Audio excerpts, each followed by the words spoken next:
All right, we are now on the air, and my name is Bill Rice. You're watching Today in L.A. I'm joined this morning by Coach Forrest Lee. Good morning, Forrest. Good morning, Bill. And as we sometimes do, we're talking to the founder of the show, Mike Amos, at his beach house at Panama City Beach. Good morning, Mike. Good morning. It's a beautiful, beautiful sunrise over the Gulf of Mexico this morning as we sit back drinking a hot cup of coffee, hoping to talk to not only Troy Cable's 12-county network, but on Facebook around the world. Not only can you watch it on Facebook in our general area, but you can watch it across the country, across the world. Can you believe that? Yeah, it might be up across the galaxies for all we know. Mike Amos is calling from Grayson Beach this morning. We haven't heard from him, but he'll be calling in very soon from Grayson Beach. That's a beautiful little old-fashioned fishing village. Yeah, and it's a little village, but the population increases by about 100-fold this time of the year, doesn't it? No question about it. And I rode by the old restaurant, the Red Bar, this past weekend, and they're about ready to come back, and they're not doing anything fancy. They just sort of building it back the same way it was, you know. I like that. Hopefully they'll fix those bathrooms, and especially the men's bathroom. If people have been there and know what I'm talking about. Yep, I'll trust you on that one. And now they had a see-through bathroom before. I don't know. Hopefully it's going to be nice this time. I've been there a couple times and really enjoyed it. I know it's a landmark down there. I love that whole area that Mike lives at. Now it's really grown up. When I was a little boy, Mother worked for Arthur Coker, who was the housing director, and there was a place called Francesca's. It was a secluded motel on the beach right past Destin, and our room was about, seems like 70 yards from the beach. God. And that night we went crabbing, and I mean this was back in the 70s, early 70s, and it was a treat to go down there. And I'm not really crazy about the beach, and that when Daddy was stationed in Biloxi, Mississippi at Keesler Air Force Base, we went to the beach. So Forrest takes a run to the beach, and one of them waves flipped me, and I drank about probably a pint of salt water. It's yummy. I come out of the water, I said, I'm ready to go home. I wasn't used to that. You didn't know you could. That was my first experience with the beach. Mike, do you ever go get out in the water when you're down there? Oh yeah, quite a bit. You know, it's. I bet I'll go out in it today. Yeah, my wife loves to go out in the water, and you know, it's been cold, but it's warmed up quite a bit now. So it's a lot of people going in the water, and yeah, I've always enjoyed sort of what we call camping out with table chairs and tents and you know, beach gear and whatever. We'll make it a whole day, I would say, probably. Oh, good. I like to do that too. Just make sure you got plenty of sunscreen on. I remember one time Charles Bradshaw and I went down there. I think we skipped a day of school in college and stayed at some cheap hotel, and we're listening to some Steely Dan and Donald Fagen on our boom box, is what they used to call them. The boom box. And once you know it, we were both soon sound asleep. Woke up a couple hours later, and and we spent the night in the hotel, and we both had the world's worst sunburn. It was just miserable. I would think that they would call. You remember they always call that first week after you graduate from high school Beach Week, and I would think this would be maybe the last week was a huge beach week.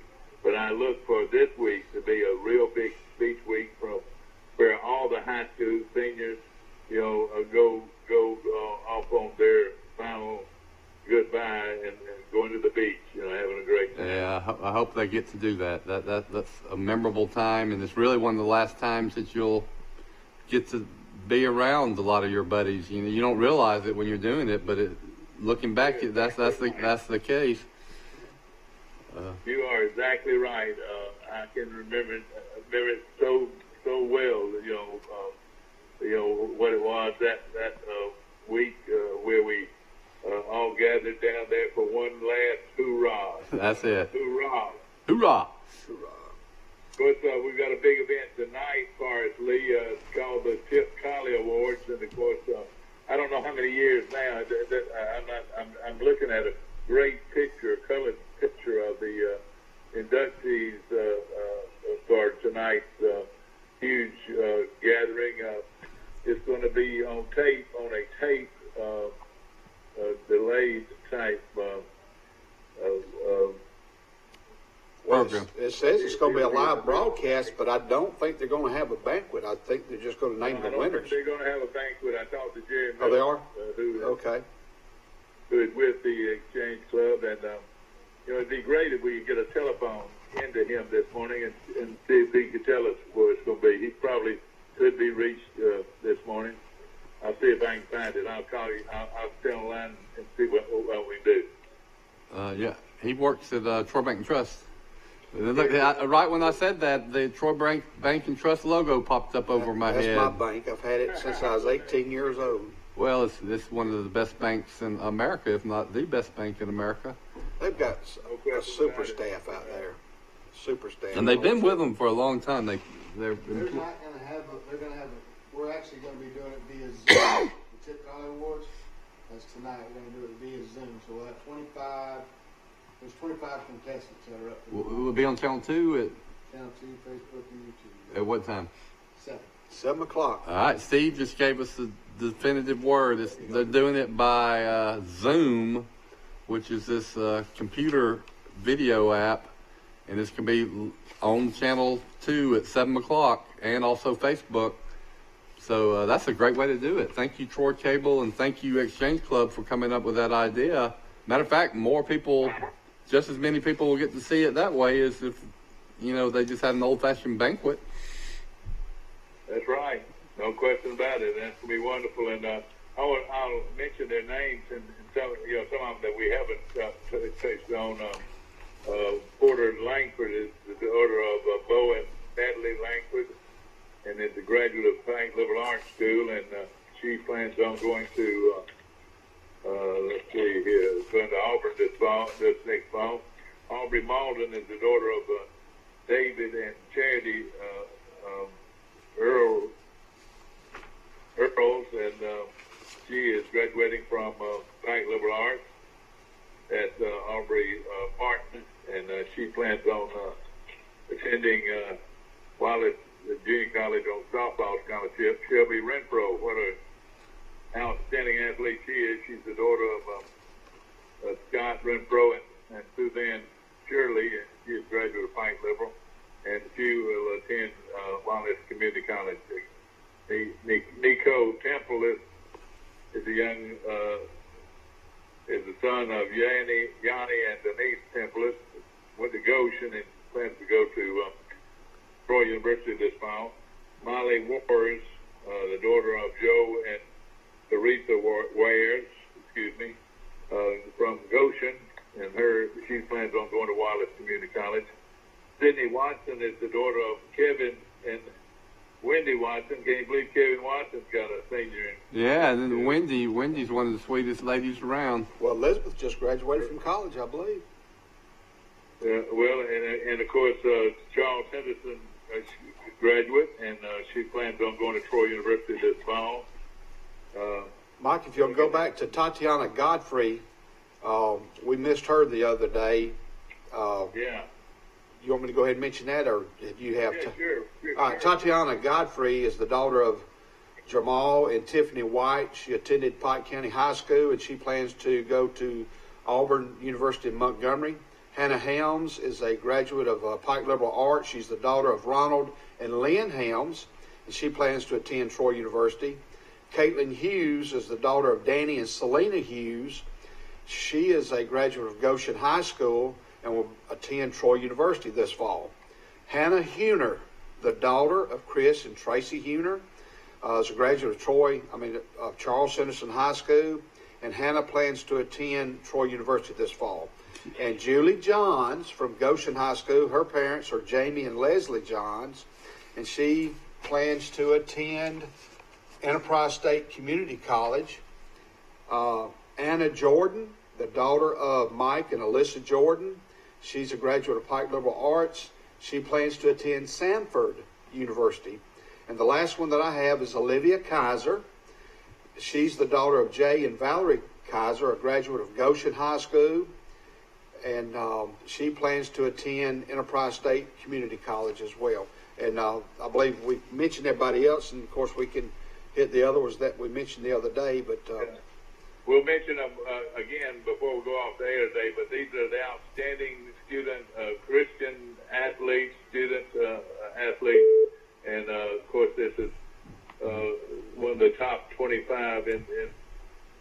Yeah, we got Mike coming on the air from the other part of Florida. Good morning. You're on Today in L.A. Michael. Morning. Morning. Let's see if I can get your daddy in. All right. Boy, that was quick. Good on the phone system job, Bill Jr. Thank you. Good job, Bill. Y'all about... One more time, far as on just tonight. Is that right? Yes, sir. It's going to be what they call it Zoom. It'll be live at 7 o'clock here on Channel 2 and on Facebook. And they'll have, Steve mentioned there's 25 nominees. I think the paper lists 24, but there's 25 nominees. And it will be live, and I believe Mr. Jerry Miller and Neil Armstrong will be doing the emceeing or whatever, or the coordinating of the activities. They'll be the masters of ceremonies like Johnny Carson used to be at the Oscar ceremonies. Yeah, and that award honors the late Dr. J.O. Tip Colley, who embodied all qualities of this scholarship, which includes faith, a Christian walk, academics, athletics, and community service. So congratulations to these young men and women, the future leaders of Troy and Pike County and the surrounding areas, and congratulations to their parents and grandparents and to their teachers. Thank you. And if they were like me, there's a teacher in their background. If they're involved in athletics, a lot of their coaches touched their lives too as a little kid at the rec department or on the athletic field of their respective high schools. Let me ask the two Mikes. Can y'all think of a couple of coaches or teachers that had a great impact on your life? Oh boy, Leon Hillier, no question about it. Leon Hillier and Frank Sadler were very instrumental in my life, and I just love them to death. They're not with us anymore, but those two men I love to death. And of course, Pete Farrell is another one. He's in a nursing facility in Montgomery, and I loved him too. Pete Farrell, Leon Hillier, and Frank Sadler. Mm-hmm. Those three could have had a more impact on the young men than they were on me. What about? I liked my first coach, Mike Amos. He coached me pretty much through termite Pee Wee football. Hey, you're still trying to get that inheritance, Mike. I was born with an inheritance. I don't have to worry about getting it. Then later in life, Calvin Griffin at Charles Henderson Hospital. I was a huge Coach Griffin fan. He was my favorites of all time. He started at Goshen with me, and his first speech was, he said, "Men, if your mind is in the game, your body will automatically follow." That's all I got to say. That's what he said. His first ball game as a football coach, assistant football coach at Goshen. He is a fine man. Was he still around? No, he passed away. Oh, He passed away. Yeah. I didn't know that. I'm sorry. Calvin and Miss Mary. He lived a large part of his life in a wheelchair, and you're exactly right. What a inspiring man he was, and of course you put him in with the other great one. You've got two young men that were very instrumental in kids from Goshen and from Charleston. Well, for me, Major Lane.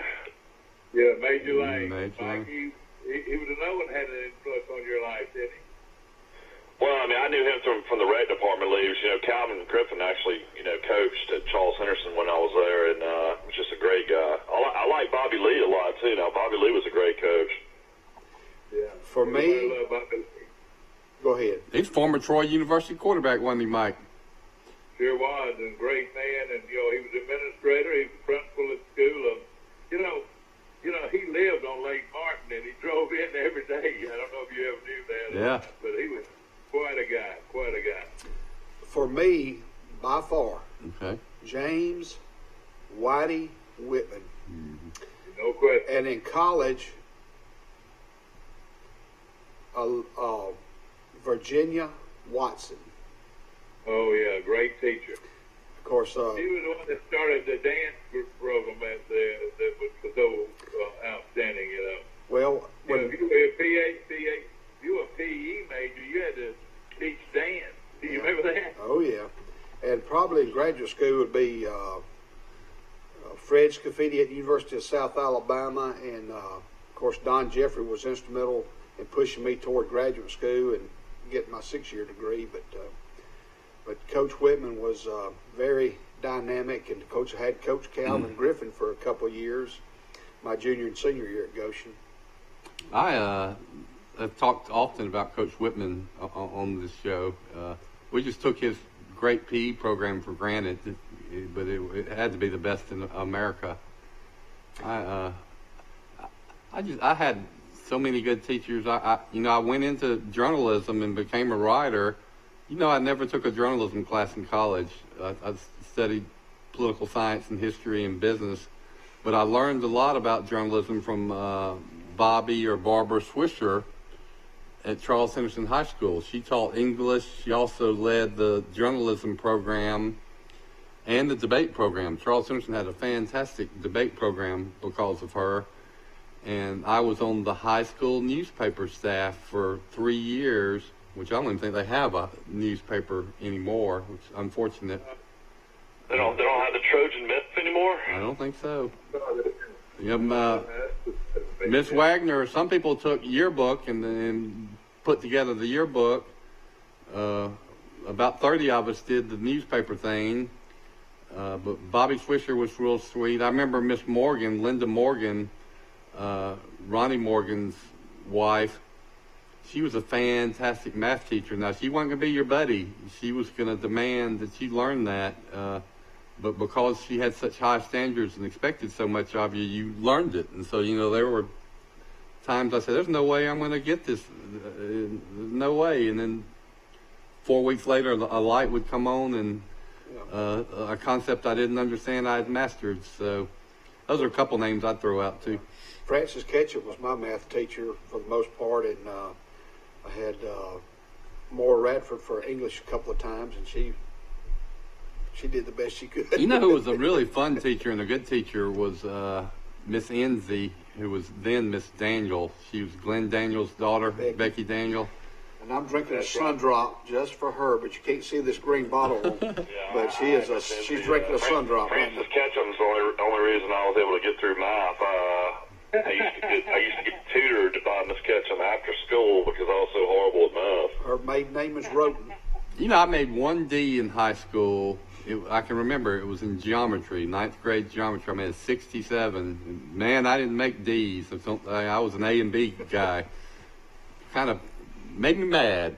Just look in the mirror. All the time. She made straight A's all through high school at Mountain Brook, and then she made straight A's all through college at Mississippi State. She never made a B. Well, Oh no, I didn't realize that. I went like that. Yeah. Not there. But I going back to my example a little while ago. So there I was, first or second 6 weeks, make a 67. I bet by the end of the year I was making A's and high B's in geometry. So I got it. I tell you, another lady now, as a parent, I was awfully proud of because if Rebecca, my older daughter, was on the show today, she would say Mrs. Merkel, her Spanish teacher. Yeah. Merkel. She was. Yeah, Everybody loved Pamela Merkel. fantastic lady. And I know a lot of the teachers because I was a newspaper guy. And Mike, as you know it, if you put names and faces of high school kids in that newspaper, you're going to sell some newspapers, right? So I spent a lot of time covering school groups and over at the high school. So although I never had a class with Miss Merkel, I got to know her well. And Elementary. It's wonderful. Yeah, I didn't take Spanish. I learned how to speak Latin. And when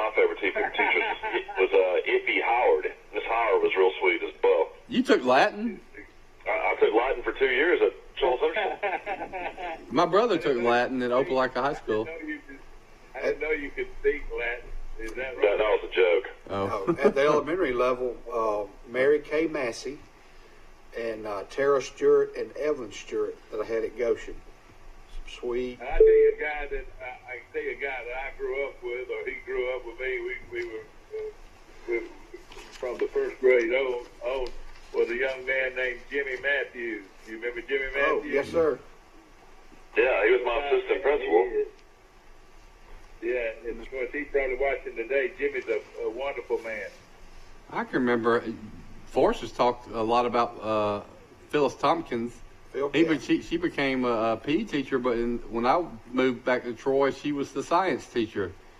Yeah, oh yeah. Let me tell you my Phyllis Tompkins story.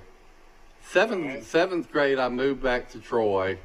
Nobody knows who I am, and it's tough making that adjustment. Your first year, you don't have many friends, and you're kind of lonely. And all of that changed over the summer when I played Dixie Youth baseball. I was a year older than most of those kids and peers, and I was pretty good in baseball. And so suddenly they said, "Oh, we know that guy, and we like him." So I went back to 8th grade. And I go from being the kid that hardly nobody knows to being in the in crowd. It seemed like, overnight. And so my 8th grade year was a lot of fun. I became so well known and popular, I decided I am going to run for class president of the 9th grade. Okay. Man, that's quick. Moving up fast. Yeah. Like a little Bill Clinton, I guess I was. And I worked so hard on my posters. My mom helped me, ran a hard campaign, and then I had to give a speech on the day before the election. I put on my suit, went in the cafeteria at Charles Anderson Middle School, memorized my speech, and delivered it perfect. First time I'd probably done public speaking. But the thing I remember about the speech is the whole time I'm talking, Phyllis Tompkins is over there standing against the wall, laughing and just giggling. Because she knows what a BSer I was in her class. I think she saw through me. Phil Cat. Yeah. And I said, she tried to mess up my concentration. When I was at Camp Shelby, Mississippi, Coach Tompkins was at Southern Miss, so I called Miss Tompkins and got up with her. They invited me to supper. Well, I go to supper, and it's like a Thanksgiving feast spread out. I said, "Who else is coming?" He said, "Just you and Jim," because I think Mr. Jim didn't eat but once a day. And I said, "Well, I'm fixing to eat this guy." Wrong. But she had like a Thanksgiving spread for just the three of us. I'd never seen so much food. Oh, y'all, we got another call, so if I lose somebody, please forgive me. Let's see, let's go. Hello, this is Bill Rice. You're on Today in L.A. Who am I talking to? Will Matthews. How you doing, Bill? All right, Will, don't get mad at me. We got this phone system only supports 2 calls, so I'm going to try to get Mike Sr. back. You hold tight. All right. Will scold us sometimes for messing up on the phone system.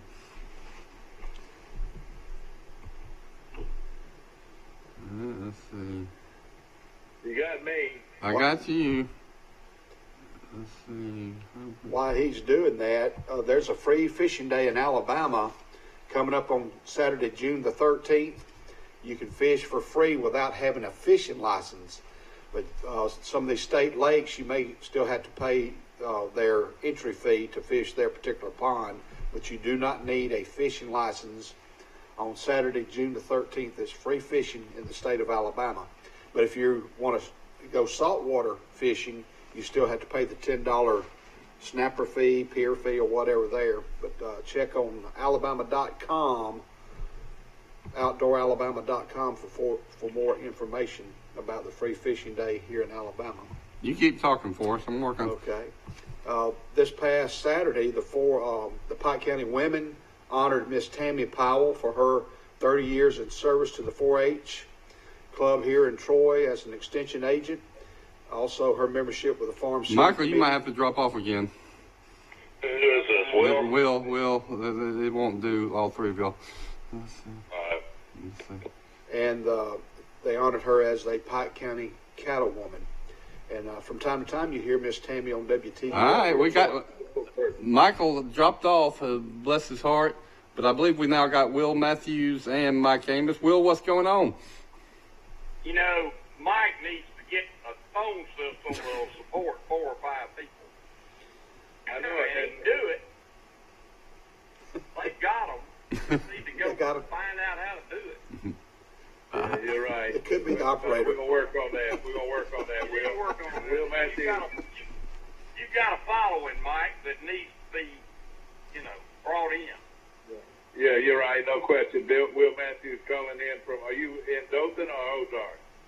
I'm in Ozark. I'm coming on right into town, headed toward my office. I rode by the yellow house this past weekend, and I saw several cars. Were one of those yours? No, that was my cousins. Were all there. Their daughter got engaged, and they had they had probably 15 people staying there this weekend. Where are your cousins from? Are they from Ozark? Birmingham, originally from Ozark, but Yeah, I got you. Mr. Will, what about the Republican convention? Where do you think it'll be held? I think now the last I heard, they're going to move it to Jacksonville, but there'll be a big announcement coming up probably around the 25th of June. Okay. So about a month from now they'll announce. Okay. Will, through this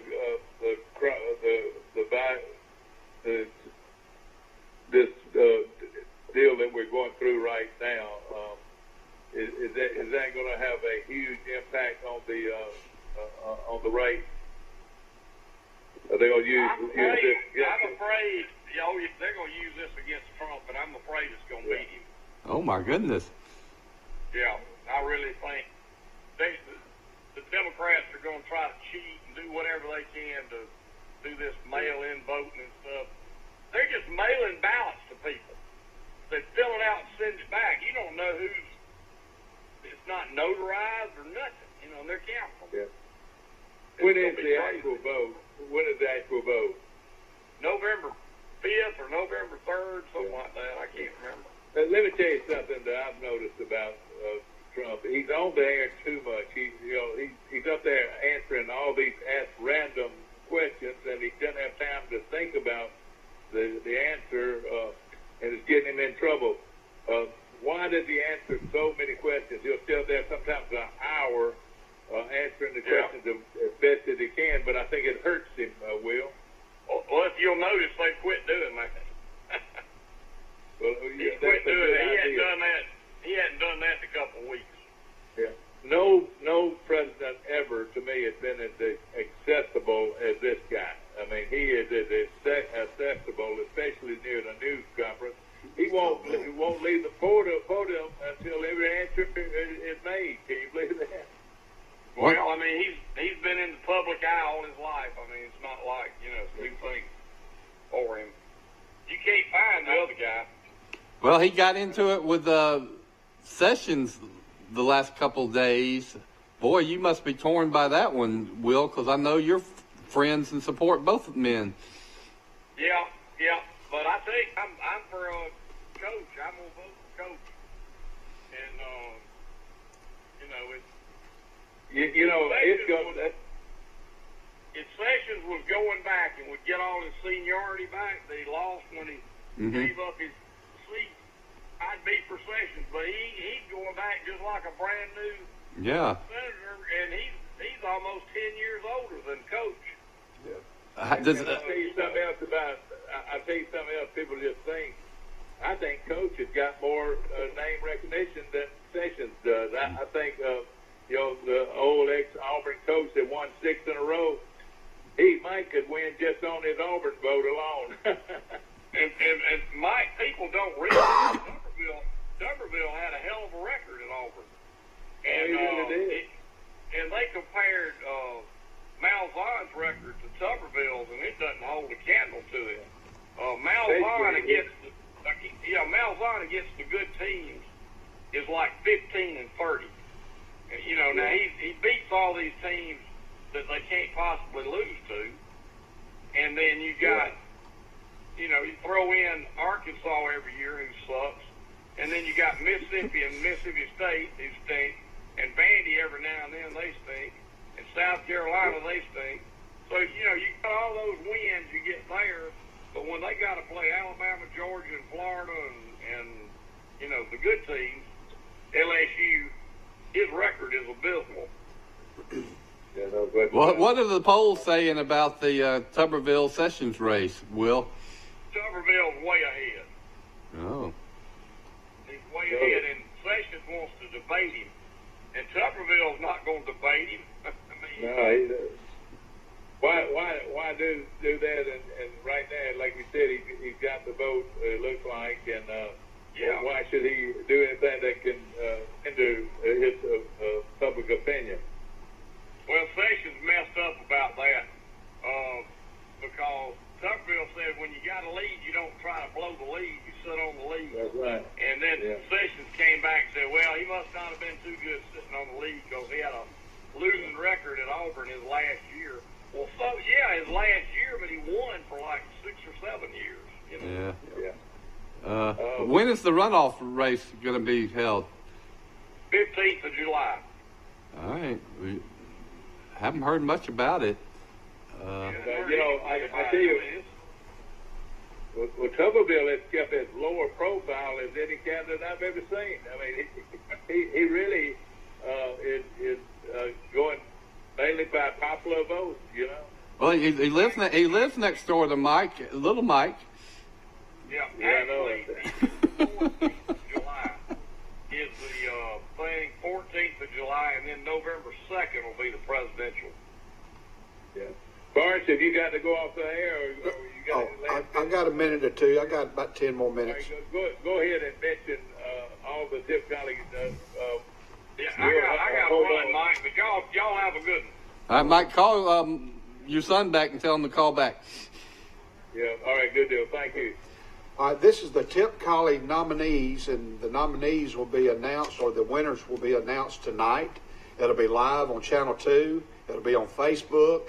I believe the MCs will be Mr. Jerry Miller and Mr. Neil Armstrong. The Troy Exchange Club has the nominees, and they are, and it's named after in honor of Dr. J.O. Tip Collie. And it's based upon their Christian walk, their faith, their academics, their athletics, their involvement in athletics, and their involvement in community service. The nominees are Ansley Adams, the daughter of Angela Saris and David Adams. She's a graduate of Pike Liberal Arts School, and she will attend Auburn University this fall. Davis Allen, the son of Wes and Kay Allen, is a graduate of Pike Liberal Arts, and he will be attending Shelton State Community College on a baseball scholarship. Mikhail Avery of Goshen High School is the son of Terrence Avery and Tamika Slaughter, and he has not chosen where he will go to school this fall. Sarah Elizabeth Calhoun is the daughter of Daryl and Tammy Calhoun. She's graduating from Pike Liberal Arts School and will attend Troy University this fall. Ezekiel Caldwell, a graduate of Charles Henderson High School, the son of John and Angela Caldwell. He will attend Central Methodist University. We have Jalen Deveridge, the son of Christy Lewis, and a graduate of Charles Henderson High School. He will attend Auburn University this fall. Nadia Dorsey is the daughter of Kimberly Dorsey. She attends Goshen High School, and she will attend Enterprise State this fall. Chip Faircloth, the son of Ken and Beverly Faircloth, a graduate of Pike Liberal Arts School, and he will attend Troy University this fall. Morelio Flores, the son of Lorena Flores Oliveira, is a graduate of Pike County High School and will attend Troy University. Brian Galloway, Goshen High School, the son of Chris and Sonia Galloway. He plans to attend Wallace Community College. Eli Grice, the son of Steve and Angie Grice. Good morning. You're on Today in L.A. Will be graduating It's Cormac. from Okay, Pike good. Liberal Arts. Your dad's calling me on my cell phone. And Eli Grice Hello. will attend Troy University this fall. Also, Tatiana Godfrey, graduate of Pike County High School, the daughter of Jamal and Tiffany White, will attend Auburn University at Montgomery. Hannah Helms, the daughter of Ronald and Lynn Helms, is a graduate of Pike Liberal Arts. She will attend Troy University. Caitlin Hughes, the daughter of Danny and Selena Hughes, graduate of Goshen High School, and she will attend Troy University this fall. Hannah Huner plans to attend Troy University this fall. She's the daughter of Chris and Tracy Huner, graduate of Charles Henderson High School. Julie Johns, graduate of Goshen.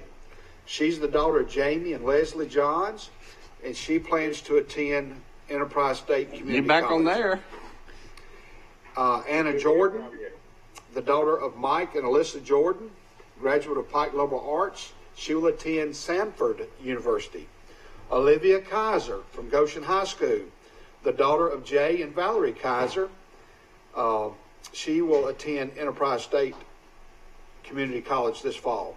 Porter Langford, the daughter of Bo and Natalie Langford, is a graduate of Pike Liberal Arts, and she will attend Auburn University this fall. Aubrey Malden, the daughter of David Malden and Chastity Earls Malden, is a graduate of Pike Liberal Arts, and she will attend Lurleen B. Wallace with a softball scholarship. Yep. Shelby Renfro, the daughter of Scott Renfro and Suzanne Shirley, a graduate of Pike Liberal Arts. She will attend Wallace Community College. Nico Tempelis, the son of Yanni and Denise, is a graduate of Goshen High School, and he plans to attend Troy University. Molly Wares, the daughter of Joe and Teresa Wares from Goshen High School, plans to attend Wallace Community College in Dothan. And the final nominee, Sydney Watson, the daughter of Kevin and Wendy Watson, graduate of Charles Henderson High School, and Sydney plans to attend Charles Henderson High School. Those are your Well, she attends Charles Henderson High School, so she plans to attend Troy University probably. Right. She graduated from Charles Henderson. That was very good, Forrest, very good. Yeah. Walt Disney World will open in July. Do y'all want to take y'all's kids to Walt Disney World when they open on July 11th? No. Next year, I've told my daughter when she's 9 years old, I'll take her, and she's going to hold me to that, so I've got to take her next year, but I'm going to let things smooth out a little bit before we go. Yeah, we were talking about doing the Disney cruise. The Disney cruise started out in New Orleans in 2020, but I don't want to be on a cruise ship either. So I don't know. I'm trying to think of a good age to take my kids. My daughter, Mary Prater, will be 4 in August, and then Millie will be 3 in October. And I mean, Millie's already bigger than my daughter, Mary Prater. My little one is. So maybe 4 and 5. No, everybody tells me to push it back. It'll be much easier on you. They can do things on their own. Plus, they're going to be more likely to remember it, Mike. I mean, when they grow up, so you take them at 3 and 4, they're not even going to remember it. We get a big discount being Florida residents to go to Disney World, so that will save us some money. And then I'm just thinking about the grandparents involved, Mike, Amos, and Carol, and then my mother-in-law in Mountain Brook, who's playing golf right now in Destin as we speak, who's 74 and in better shape than me. But I'd like the grandparents to probably furnish this first trip. Well, I think a lot of people go when their kids are 4 and 5, and they survive it. Dad, are you going to walk around Disney World, or am I going to have to push you? I don't know, but I tell you what, I love it. I've always enjoyed it, and I love anything that my kids could remember. Like you said, Rice, it's very important that you can remember it, and it was always wonderful. Now I haven't stayed inside of Disney. Everybody tells me, even though it's very costly financially, but they say that's the way to go, is to go inside where you catch the tram in every morning. Well, Jody and I and Abby, we went to the Shades of Green. It's a military-owned resort that gives the military a discount. We stayed there and hopped on the train, and here we go. That was several years ago. We enjoyed it. Had a great time. And the accessibility makes it worth it, doesn't it? by far. And we also stayed 1 year at the Halekoa Motel, a 5-star on Waikiki Beach back in 1997, and we got air tickets for $235.71 round trip. You're kidding. The summer before I came to Troy to teaching coach. Boy, you can't do that Well, now. why don't you call Brent Jones today, Dad, and tell him to schedule a football series with Central Florida again, and that'll be a reason to get down there sooner. That would be great. Rice, I'm gonna give you a chance to win the all-free trip to Disney World. What I'm gonna do, I'm gonna get you to answer these questions. Forrest and Michael have already answered it, so it's gonna be up to you if you can win this, name these people and win this award. I asked Michael earlier. The thinking of the Titanic was in, oh gosh, what was it? 1912. 1912. Yeah, that's right, 1912. As far as how many people were on that boat, as far as do you know? I don't know the number that was on the boat. Well, you did answer correctly. I know. There were about 2,400 people on it, and there were about 900 survivors, 1,000 survivors. Yeah, right. Now I'm gonna give you a very good chance here to answer this question. Now, Bill Rice Jr., name them. Name every. Wait a minute. If you can name them, you can win a trip to Disney World, right? Well, there was Only someone that can. there was one guy that was one of the richest people in the world that was on the ship. I should know his name. He went down with the ship, and then the guy that owned the company that built the Titanic, he was on the maiden voyage, and you know that guy got on a lifeboat. There There was 2,435 passengers, and then the crew was 900, so it was 3,300 people on the Titanic. Well, I was kind of close. How many actually died on the Titanic? Do you know? I'd have to find out. I think all these early figures we were just playing with them, just showing you how fair it was to try to win a trip to. I watched a good documentary. 1,500 people died. I watched a good documentary on that was hosted by the guy Cameron that directed the movie, the great movie. And you've always heard that they didn't have enough lifeboats, right? All these people could have survived if they had more lifeboats. But then he said, and actually did an experiment, said even if they had enough lifeboats for everybody, they wouldn't have had enough time to lower them and get people on them. It was a real hassle to unhook and lower those boats. Yeah. So. But I don't want to get into any numbers. We're just throwing things out this morning about that, and maybe only in a joking mood, but it wasn't a joking mood. And our prayers and our thoughts go out to the people that did lose their loved ones in that terrible, terrible crash. The Titanic, when it left the shores of England, I think that's where it left from. Nobody thought it was invincible. You couldn't sink this huge vessel, but they did. And the rest is history. And of course, we're just throwing some things out this morning. This is not any opinion or anything about anything. We're having fun with it. Well, Mike, I'm gonna have to sign off. I've got to go to Luverne to a funeral. Ed and Ruth Norsworthy, a aunt of mine, one of my daddy's 11 siblings, passed away. And sweet lady in Luverne, Ed and Ruth Norsworthy, and but I want to thank you for allowing me to come on the show. I hope everybody has a good weekend. I'll be out of town Forrest, this weekend. let me say one last thing, Forrest. Let me say one last thing. Run, Forrest, run. Run, Forrest, run. Well, I'm going to walk to the truck, and drive. Hand me your notes over there. I might be able to know the other things you're going to talk about. One last thing, Lawrence. Forrest, one last thing. Life is just like a box of chocolates. You don't know which one you're going to get. Right. Well, I prefer chocolate and almonds. Payday. Have a good day, All man. right. We appreciate See you. you. Been doing business the right way for 31 years, and now we've approached a year at the all-new Bill Jackson Ford. But don't take our word for it. We feel our customers express it the best. I would recommend Bill Jackson to friends and family. Environment was just friendly. It's a short drive from anywhere.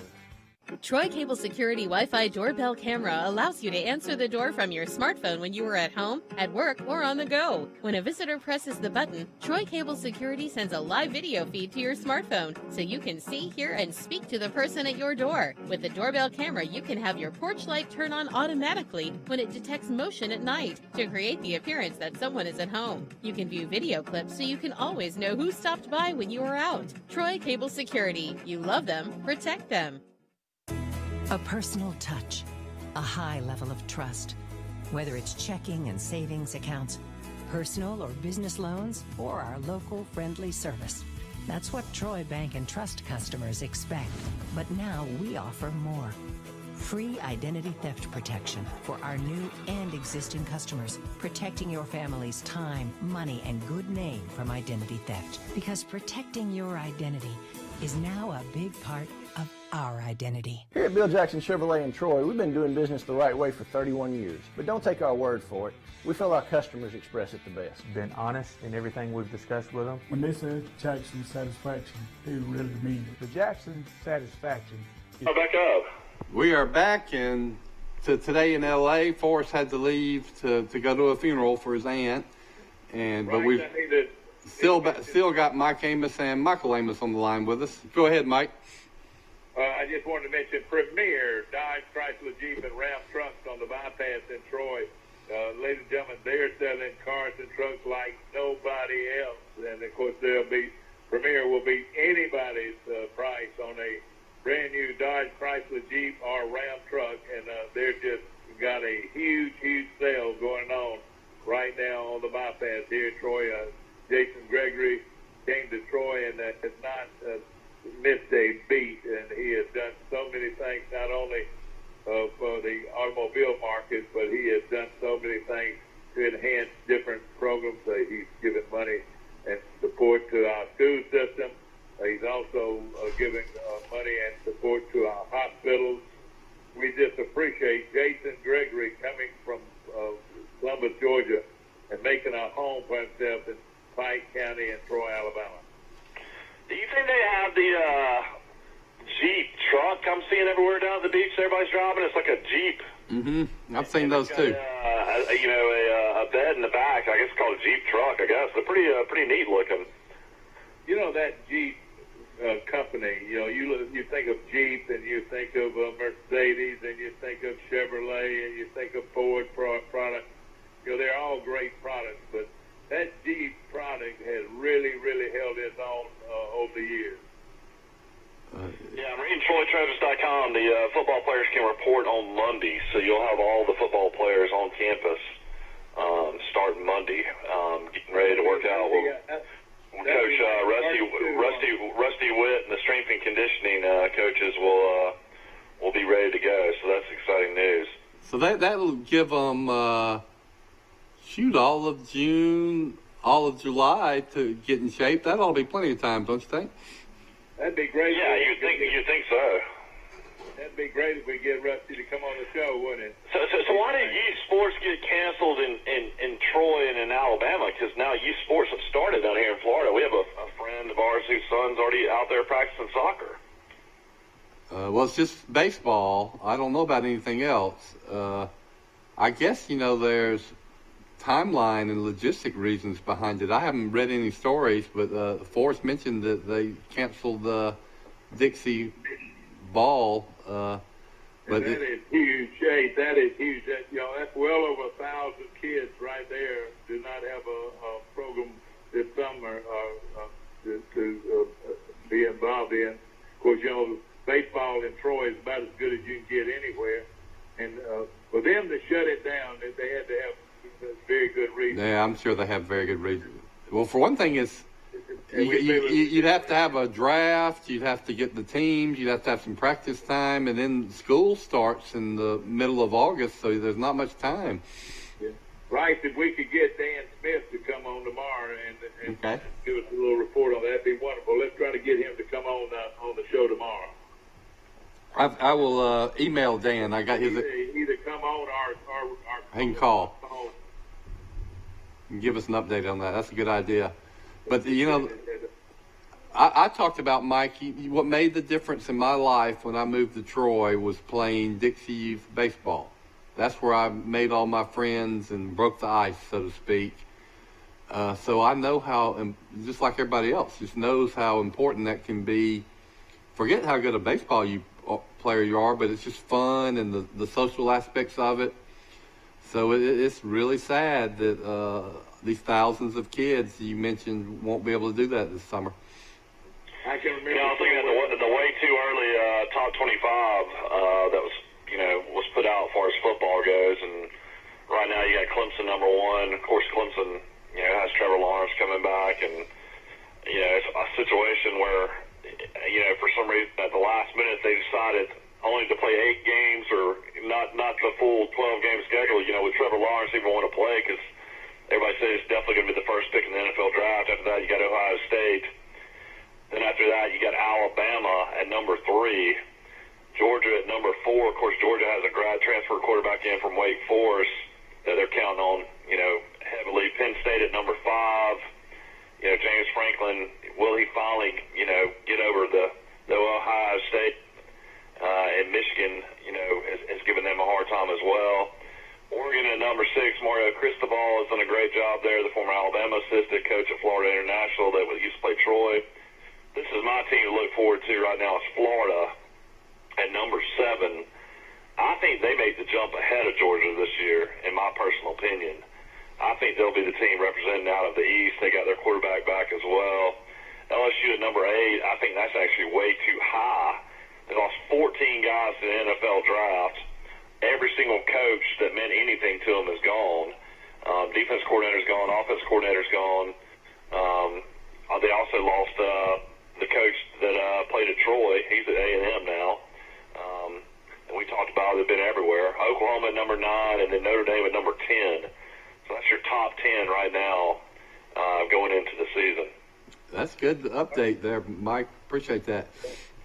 I mean, don't you think that Florida has the talent now with Mullen being there? I think this is his 3rd year to jump Georgia. I think that's going to happen. I echo Mike Amos Jr. there. Yeah. A&M's at number 11 too, so you can put them in the mix as well. They got Kellen Mond, still don't think can win a big game. He'll be his senior year quarterback under Jimbo Fisher. Does A&M make a jump this year over LSU? Possibly. Where was Auburn, Mike? Auburn's on down a little bit more. After that, you got Oklahoma State at number 12, Wisconsin at number 13. Auburn's in at number 14. I think Auburn's going to be better than that, don't you think? I don't know. Auburn, lost a lot of great players on that defense. Yeah. And they lost their whole offensive line. They lost every something on the offensive line.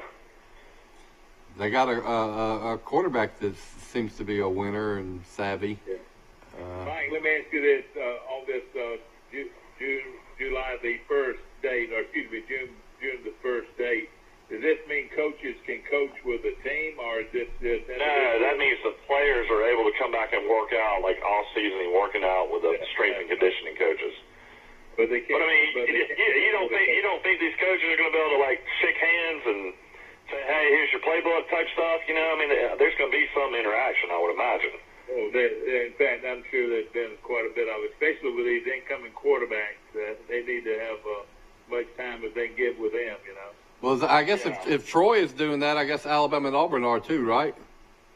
Yeah, Alabama and Auburn. The SEC, I think, is everybody together on the 8th. So that will be not this Monday, but the next Monday. So they can come back a week later than Troy's players.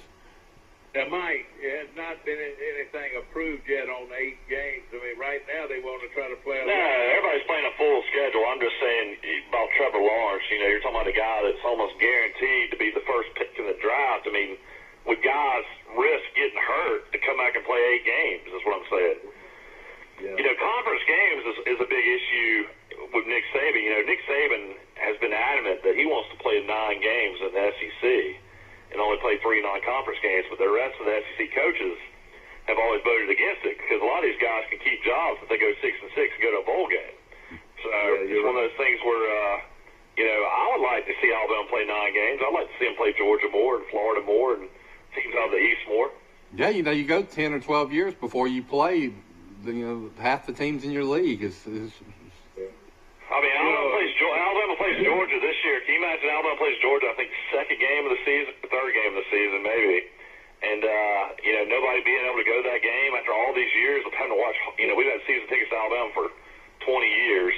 Up until last year, we didn't get them. But, 20 years, I think I maybe saw a Georgia-Alabama game once there that I remember. Yeah. And Alabama got beat in overtime. Where did they play that game this year? Where did they play that game this year? At Alabama? Mm-hmm. Yeah, in Tuscaloosa. You remember the last time Georgia played Alabama? It was Saban's first year, 2007. Yeah, that's the game I went to. It went to overtime. 13 years, so that tells you how long since we've seen Georgia. But that was the famous game when the announcer said, "What's up with Brittany?" Britney Spears. Yeah, 20 seconds before the Georgia quarterback throws the winning touchdown in overtime, he's talking about Britney Spears. I still remember that, how bizarre it was. I'm shocked in the top 25. I'm looking at this. That Tennessee did not make the top 25. Appalachian State made the top 25, but not Tennessee. Appalachian State's in the top 25? Yeah, in ESPN's poll. Boy, that surprised me. Of course, they lost their quarterback, lost most of their skill people, didn't they? Yeah, the quarterback's back. I think the guy that was the safety from MA that started 3 years up there, Thomas, he got the quarterback's from Trussell. And his name's Thomas too. But the guy I'm thinking about is the kid I saw at high school at Montgomery Academy. He's a free agent, and he's going to get a chance to play in the NFL. Yeah, that's right. Yeah, it's going to be tough for any free agent right now to make any NFL club. It's going to be tough because, they're going to probably go with these veteran guys. It's just so much, unknown going into the season that I don't know if they'll limit the number of preseason games and limit the number of chances these guys will have. To make a roster, you might have to go with a veteran guy that you've already got filmed. Yeah, that's a good point, Mike. Yeah. Tennessee is a team I think that can win 9 games. I'm shocked that they're not in this top 25. Well, Troy plays at Tennessee, and Troy has North Carolina State at home. We need to get those 2 games in. Those are money games. Those are $1 million games, aren't they? Well, the Tennessee game will be $1 million game, and then you would think that Troy would sell out or come close to selling out the North Carolina State game, and so they'll make a lot more money at that home game than they do some of these other home games. Right. Yeah, Troy's got to find a way to get to 7 wins this year. Of course, they went 5-7 last year, and at one point last year they were 5-5 with their last 2 games, and of course we know what happened there. They got blown out both times. But you know what scares me? You know what scares me a little bit about this season is I don't want them to turn around and say, "Well, we're just going to play a conference schedule." And could that happen? Playing 8 games instead of 12? Well, I think you'd probably add another game to your conference schedule if they decided just to do that, or try to even like in the Pac-12, they're saying they're going to play 11 conference games. So I don't know how you'd try to do that. I don't know if you'd move games around or what. And that would be just one money game. Do you know that these 4 games that are not non-conference, that's a light spread for smaller schools like Troy is to be able to play at least 2 of those big games. That's right. They can't make their budget without those games. We hadn't done this yet. Since we got some time today, do y'all want to pick what Alabama's 2020 schedule? You want to pick Alabama's record? Yeah. Okay. I had nothing to talk about. They start supposedly with Southern Cal in Dallas in Jerry World. Possibly the Southern Cal won't be the opponent, or TCU might come in and be the opponent if Southern Cal is not able to travel. I say Alabama beats either one of those teams. I say they beat Southern Cal and TCU if TCU's the team. What do you guys think? Okay. Yes, I do. Well, I just think we need to talk about the games that Alabama might lose because it's going to be The only games that Alabama could lose would be LSU, Auburn, Texas A&M, Georgia. Yeah, well, here's the rest of the schedule. So, Georgia State at home. Of course, they're out of the Sun Belt. Troy plays Georgia State every year. They play them on September the 12th, Tuscaloosa. Then on the 19th, the biggest game in the country, maybe the biggest game of the year, will be Georgia at Alabama. You got Kirby Smart returning to coach against Nick Saban. There's a lot of bad blood there, recruiting, a lot of bad blood after Alabama, escaping twice, once in the SEC championship game, once in the national championship game against Georgia. No Nick Saban assistant has ever beaten him. I don't know how many in a row now it is, 18 or 19. After that, Alabama will give Coach Saban's alma mater, Kent State, about $1.5 million. Kent State will travel to Tuscaloosa. Hey, let me interrupt you there, Mike, and say $1.5 million to Kent State. Don't you think Troy would play Alabama for $500,000 or $750,000, allowing Alabama to pocket an extra $1 million when you throw in extra concession? Troy would play Alabama for free, I would think. Yeah.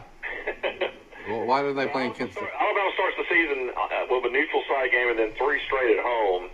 Then they travel, and this will be an interesting game, October the 3rd on a Saturday, of course, against Ole Miss and Lane Kiffin, the former Alabama offense coordinator. So at Ole Miss on October the 3rd, October the 10th at Arkansas. Of course, Arkansas is a joke of a program right now. Then after this, my wife and I always like to go to this game because she's a Mississippi State grad, even though she's a huge Alabama fan. October 17th, Mississippi State in Tuscaloosa. This will be an interesting trip on October 24th, third Saturday of October, Tennessee in Knoxville. Could that be a possible upset game? Yeah. Would be a trap. Would be a trap. And then after that, you turn around and Alabama will have this game, I'm sure, in every locker and on every board after what happened last year. You have 2 weeks after the Tennessee game to get ready, November 7th at LSU in Baton Rouge. Hold that tiger. That's big, and that's going to be at LSU. Yeah, well, Alabama got beat at home after winning 7 straight over LSU, and then after that, Dad, this game will make you sick. Alabama will be at home against UT Martin. Can you believe that? They're playing UT Martin. Why aren't they playing Troy? Anybody buy a ticket to that game? They're not. That's why they're going to soon one day play Troy, because nobody's going to go to that UT Martin game. And this is the big shake-up in football. This got changed around after the scheduling because, they always had those horrible, 1AA games where they, basically when, the week before their big rivalry game in the SEC, nobody played anybody. So that totally changes this year. Texas A&M will come to Tuscaloosa after UT Martin on the 21st. And then after that, Auburn will come to play Alabama on the 28th in Tuscaloosa. So what a great schedule late in the season to have A&M and Auburn come to Tuscaloosa.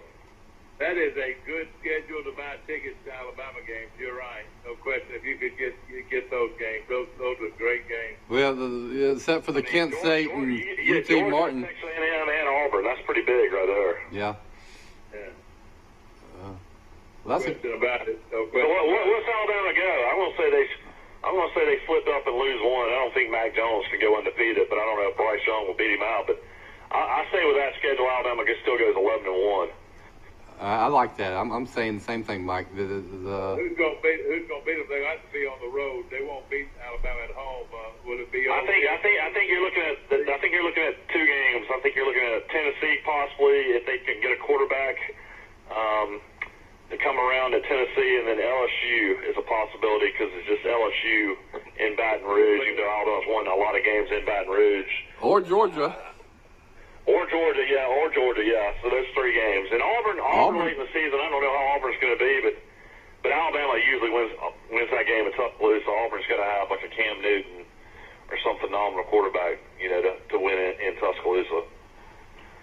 Well, I'll tell you this, it's gonna be very interesting, and I think LSU without a quarterback, their quarterback made all the difference in the world with their team. Of course, they're good on defense too, but I don't think they can win with a win like they did. I could. Well, they got the guy that played against Troy. That's the guy coming into play, Miles Brennan, and everybody remembers he threw 2 interceptions against Troy.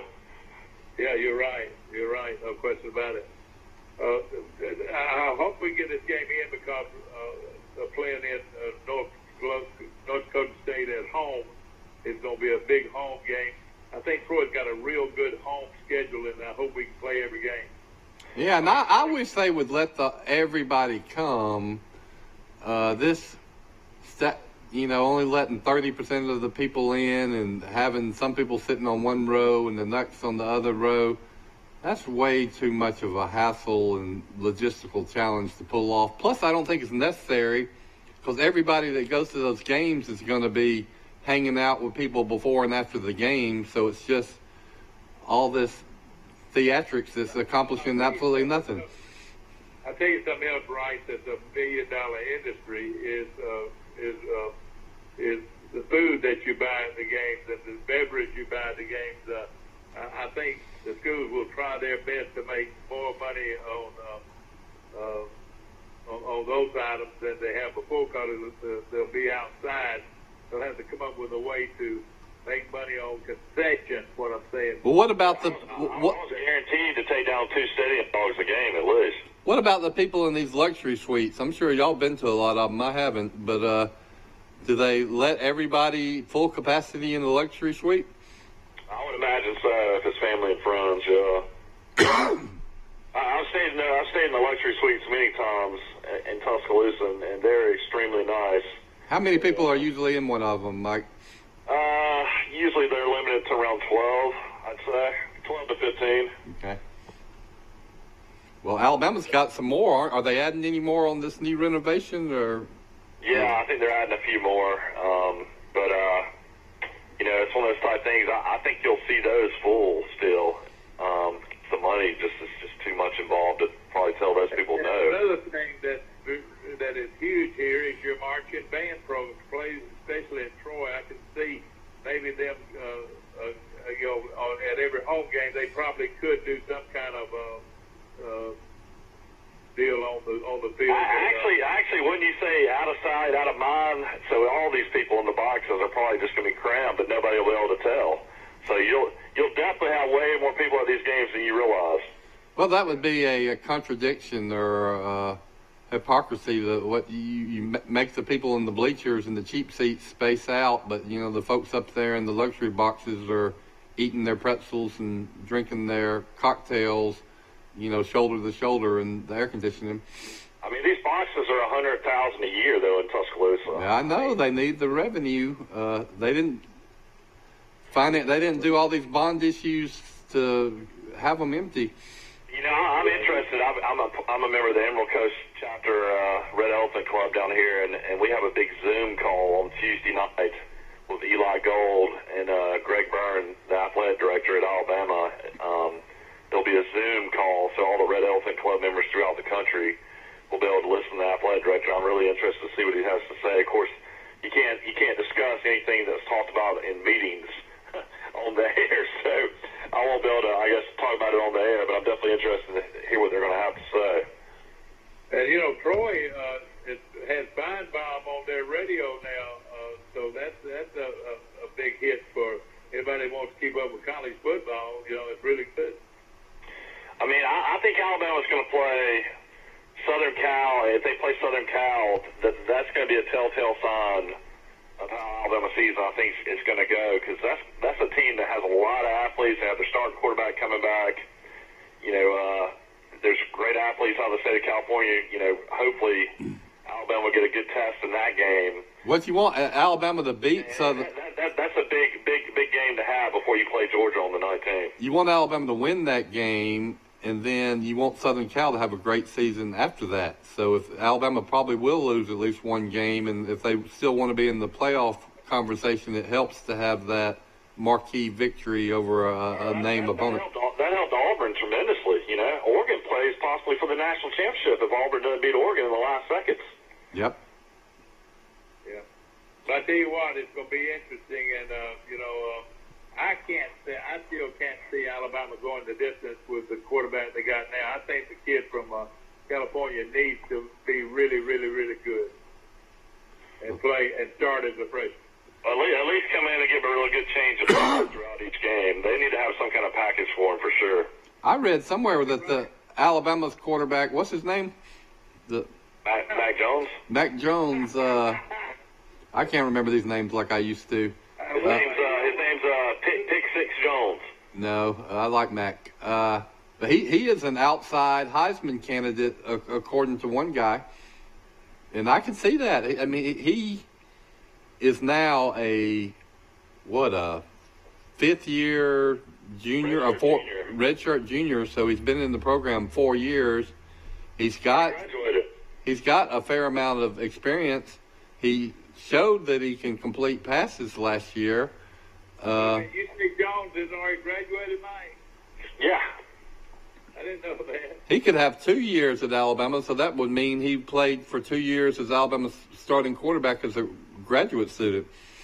Mike, out of watching Alabama all these years, I don't know if they've ever had so many great skill players coming back for the football system. I mean, they got running backs running out your ears, and they got wide receivers. Yeah, they got Sanders, who a lot of people think would have really helped Alabama at running back last year, tore his ACL right before the first game. He was top running back in the country. He'll be back with Najee Harris, Brian Robinson. Then, of course, you got Waddle. You got, Smith, of course, who will be in Alabama history books forever, catching the pass for Tua, winning the national championship. Yeah, I mean, Alabama's loaded on offense. It's gonna be hard to beat Alabama. Let's talk about your favorite team, though. The team that you switched over to, the Tigers. You want to hear their schedule? Hey, hold on, Mike. Hold on. Okay. You're gonna love this. Dad has gone to the Waffle House and shook hands with Malzahn and officially changed over. That's right. Well, changed over. I officially sat there and changed over. And I invite all of you to come and change over and be an Auburn Tiger fan. Well, Mike, I can't get Albie to start singing. How do you do it? Hot wire, Albie. Oh, yeah, you got a hot wire. I thought that was Big Al. You had the hot wire. I just thought you touched his foot. Well, anyway, y'all imagine Albie singing, "War Eagle, fly down the field, never the conquer." Right now. Yeah. Hey, if I had a Troy doll, I need a Troy doll. It's Troy fight. Is Auburn the Eagles or the Tigers? What's their mascot? It's the Auburn Tigers, and their mascot is. Yeah, but I mean, they're the Eagles, the War Eagles too. Mm-hmm. All right, Auburn starts off with the great Steve Air McNair in Alcorn State. So Alcorn State will travel to Auburn on September the 5th.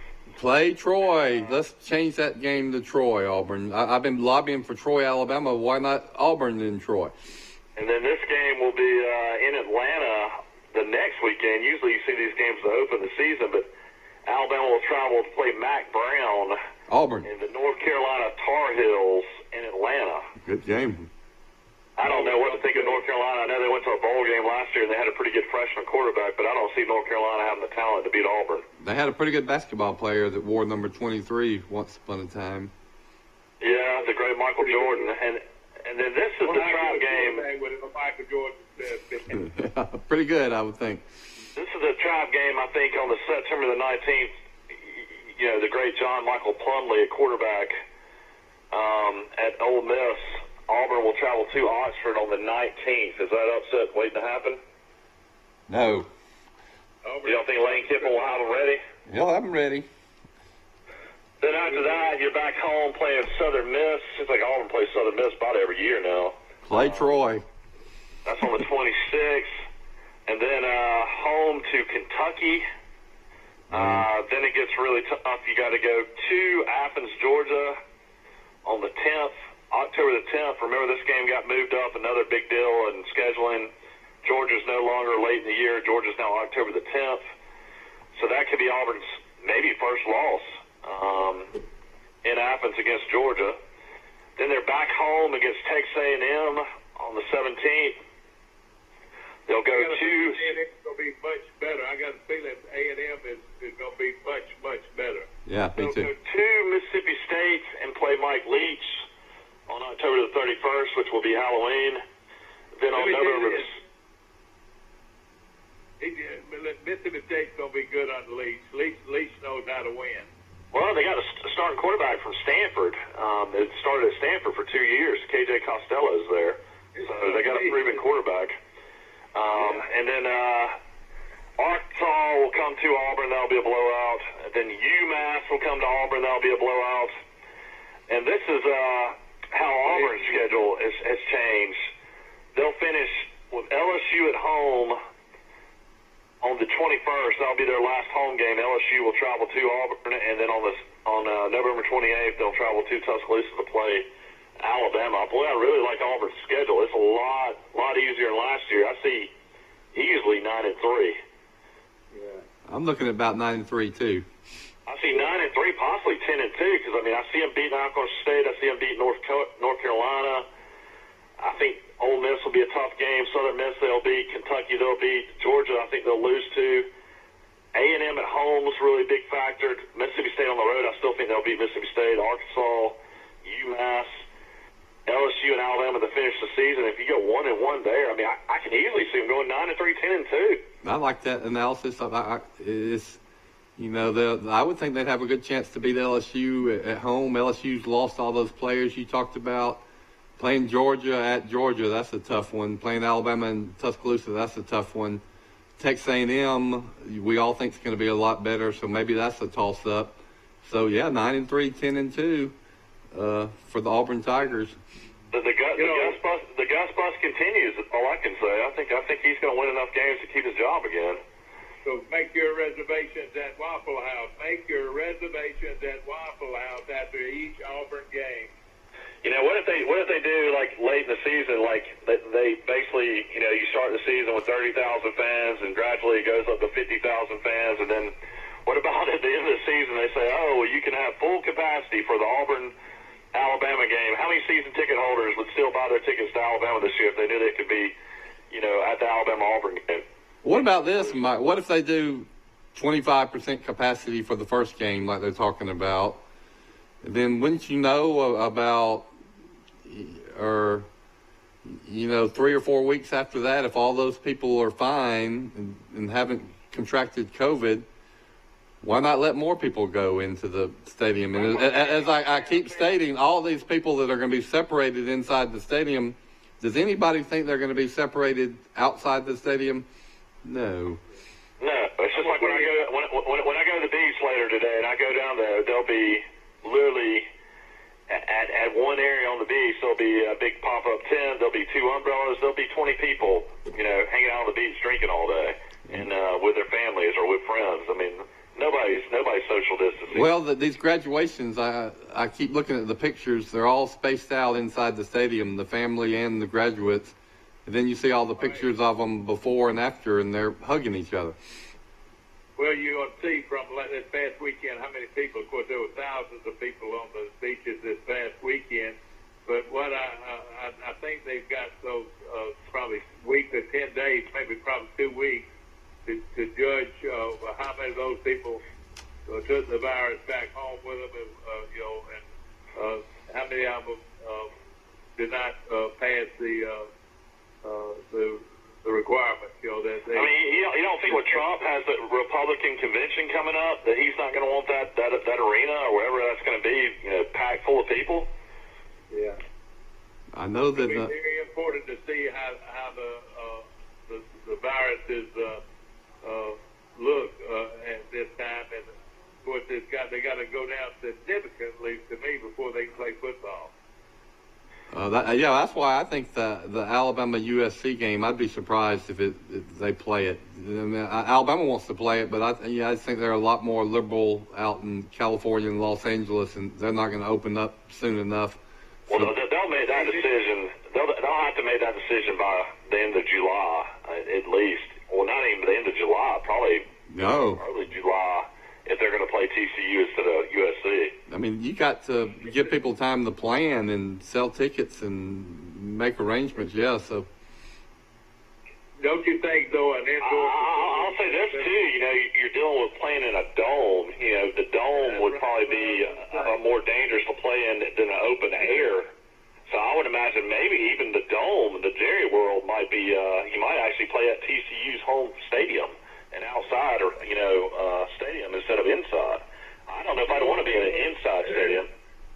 Why does Alabama want to play an away game against TCU? TCU's a pretty good team. TCU could beat Alabama. I'm just saying if they had to play, if they would still wanted to play a game, wouldn't you think open air would be safer than closed? Maybe slightly, yeah. I tell you something. When does the Disney World open back up? When is it supposed to open back up? July the 8th. July the 8th. All right. They're going to look at these figures around Disney World. They're going to compare some of these figures with what's going to be there on September the 5th. Vegas, I read yesterday, opens back up, I think, Monday.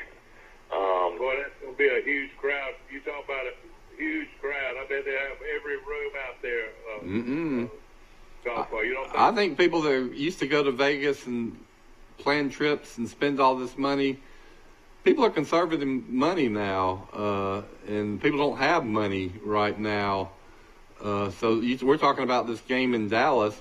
How many Alabama fans do you think are really going to pay to airfare or drive and hotel rooms and food to go out there? I would still think you would have close to 10,000 Alabama fans there. Well, that you're probably right, but that's well below what had been to those games in the past. It used to be. But then if you had the general public and you had, you played a local team that would probably be their biggest game in history, playing Alabama in Dallas, especially if you ended up playing TCU instead of USC. I mean, they're liable to have 30 or 40,000 fans. That's what I'm saying. Even if you played in the dome, it would be like a home game for TCU. I mean, Dad, if Bill keeps on saying, scenarios happen that Alabama would have to drop USC, they drop TCU, and then some crazy way Troy doesn't play Arkansas Pine Bluff, and Alabama has to play Troy. I mean, would you go to that game? I mean, that's the game you've been waiting for all your life, Troy and Alabama. Yeah, would you Hey, Mike, I'd have to go, man. Put my life on the line, I'd have to go. It would be history made if they did that. There's no doubt. I mean, I would go. I mean, I would probably take my little girls. I mean, because it would be historic. I think it'd be so cool if Alabama, if they shock the world, but if they say, yeah, we're not only going to play Troy, we're going to play them in Troy, and it would create a buzz in this state and super PR for the University of Alabama. And I bet you Troy would give them half the tickets, so 15,000 Alabama fans could go to the game instead of the 10,000 we're talking about going to Dallas, where they're going to have to spend, $5,000 on the trip?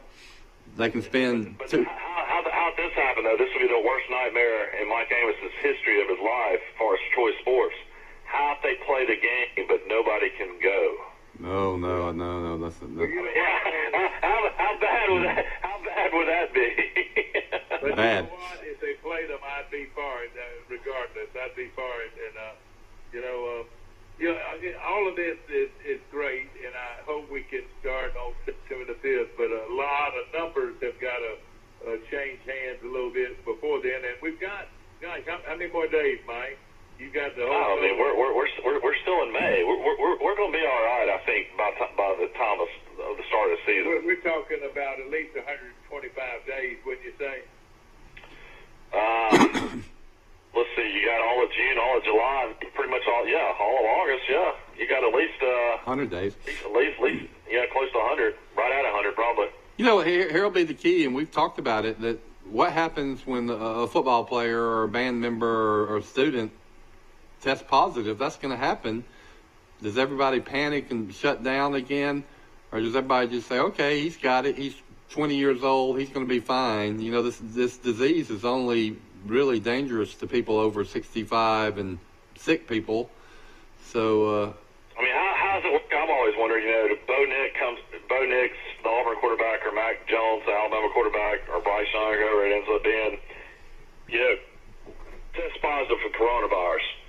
So he has to go in quarantine for at least 2 weeks before he's eligible to come back out and play. Right. I mean, are you going to see that during the season, like some of these phenomenal, great players, if they test for the coronavirus, having to sit out for 2 weeks, and then basically some of these teams that are competing for the national championship, basically lose a couple games because their best player's not there. It could be a very interesting scenario. You don't find out about it until the week of the game.